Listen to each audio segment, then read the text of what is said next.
Hey there everyone, my name is Nathan Jones and I am part of the creative team at Lifelink Global.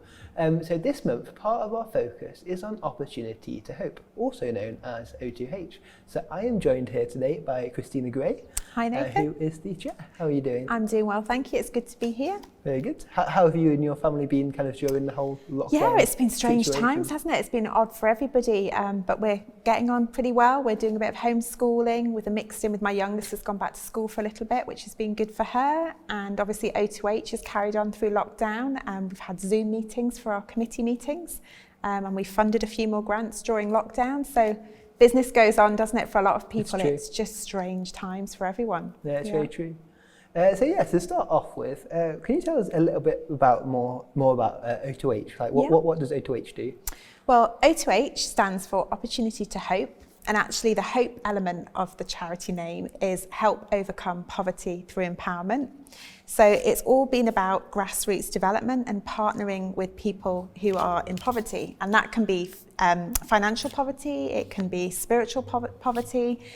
We have funding guidelines and criteria, and basically we have members who sign up to give a regular gift each month, and then we give out grants twice a year to projects all over the world that are bringing empowerment, planting what we call seeds of hope into communities. So they're small scale projects, but actually they have a real lasting impact in the communities. It's an amazing charity. I mean, it's been around now for really close to 20 years, believe it or not, which is amazing. And in that time, we've given way over £250,000 in grants. And it's amazing, just a little bit each month goes into a pot, and how when everybody gives a little bit into a pot, how much money we can then give out. Opportunity to Hope. Ask me any more questions you like, but I just think it's a fantastic organisation to be a part of.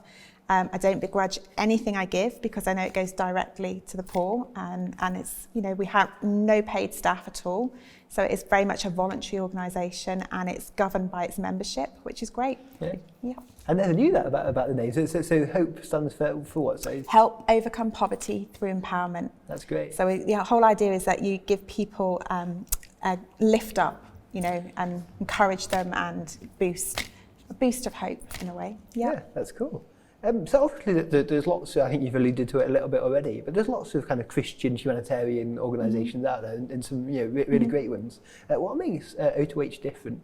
I think what makes it unique is its membership. I mean, before I founded Opportunity to Hope, I worked in the third sector, in the charitable sector. So I worked for some pretty big non-governmental organisation charities working in development. That's my background. Okay. And I kind of saw that, you can get quite a heavy admin cost to fundraising even. And I just knew working with a group of churches, when you have an emergency or crisis, you often get the offering plate out to respond to the crisis. And I think for me, it was like, I thought, well, wouldn't it be wonderful if we had a pot of funds already? If we're like-minded people, all passionate about giving hope to the poor, and we gave a little bit out of our income each month and put it into a big pot. I'm just kind of saying a metaphorical pot, but if you gave £3 a month and I gave £10 a month and someone else gave £50 a month and somebody else gave £2 a month, it doesn't matter what we give. It's all that money combined adds up, doesn't it, to quite a big sum. And so that's where it kind of evolved from. And then from there, we funded emergency and crisis situations, but also just community projects. So in the UK, we funded projects in the community, also overseas, in Africa, in Asia, in Eastern Europe, even in America. The American contingent have joined Opportunity to Hope as well. So it's fantastic when you look at the array of projects that we've been able to fund. So could you give us maybe some examples or some stories of a couple of those different projects that you've been involved in? I mean, I think I'm really passionate about disability projects, particularly in the developing world, because often they are the poorest of the poor and the most marginalised of communities, often very much rejected and outcasts. And we have been able to fund, one of our first grants was to a project in South Africa. I don't know if you've heard of Buzweni. But there was a special needs school in Buzweni that we were able to help fund initial startup salary costs. That was probably one of our founding projects. And then just recently in our last round of funding, a project request came in for a disability project in Uganda. And again, we've been able to fund specialist equipment for these disabled children in the community. And another disabled project was Guatemala that I remember as well, an orphanage in Guatemala, which particularly took in children who had literally been outcast because of their disability. And again, we funded a whole load of equipment. But we fund not just equipment, we fund training, we fund emergency relief, and infrastructure projects as well. So actually building projects, water wells in communities. Wow. There are so many projects that we funded that, you know, it is just fantastic when you look back over the years and see what O2H has achieved. And the only way we've achieved that is because of our membership. For people who've decided, you know what, I'm going to sow £3 a month, and that £3 a month gives out a grant of £3,000 to someone.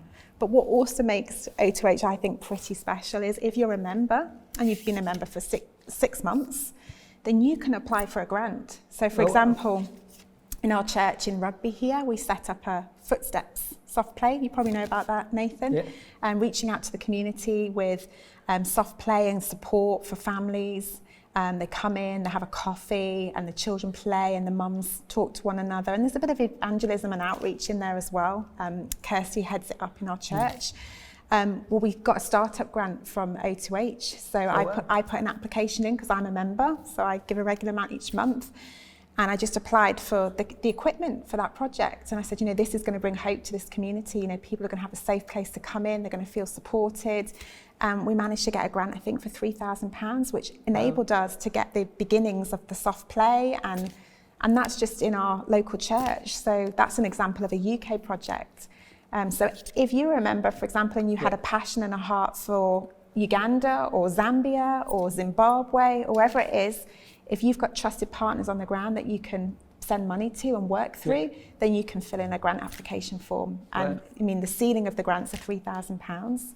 And an emergency situation. So, for example, India is an area that we've helped through COVID-19 with relief parcels. Oh, wow. And that's because we've got trusted partners on the ground. So they come to the membership and they say, look, we need some help right now.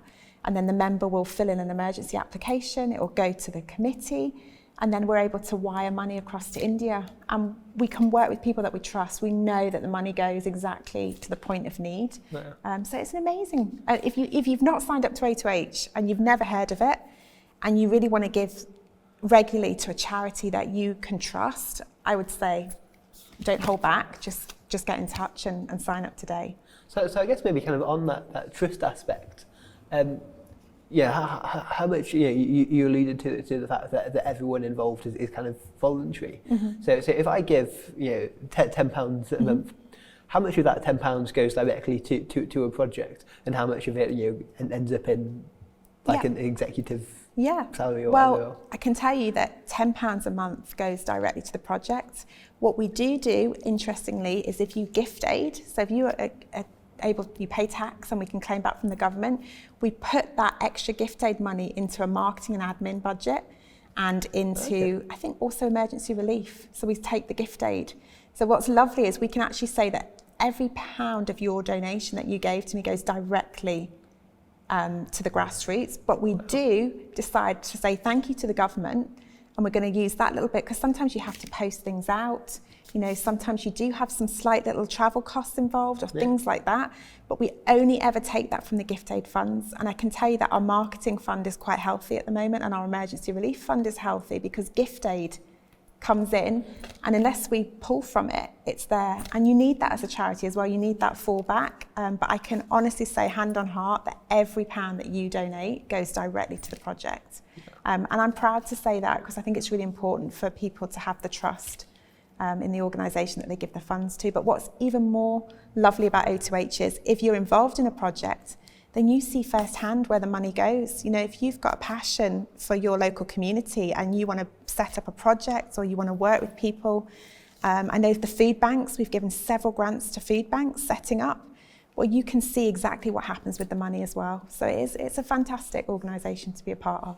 Great. So how can I get involved? Have you not signed up, Nathan? I've not. Okay. Well, I've brought a few leaflets with me today, but obviously you can go to the website, which I think you'll put a link up for people to see. But in here we have a membership form. It's basically a standing order mandate. You fill in your details, and there's no set amount a month that you can give, and nobody shares this information. It's confidential. It doesn't mean that if you give £2 a month that you can't apply for a £3,000 grant. Some people give £100 a month and they still got the same. So I always see it as the widow's mite. It's God knows your heart and what you give. And I think it's really important that people give what they feel they can afford to give.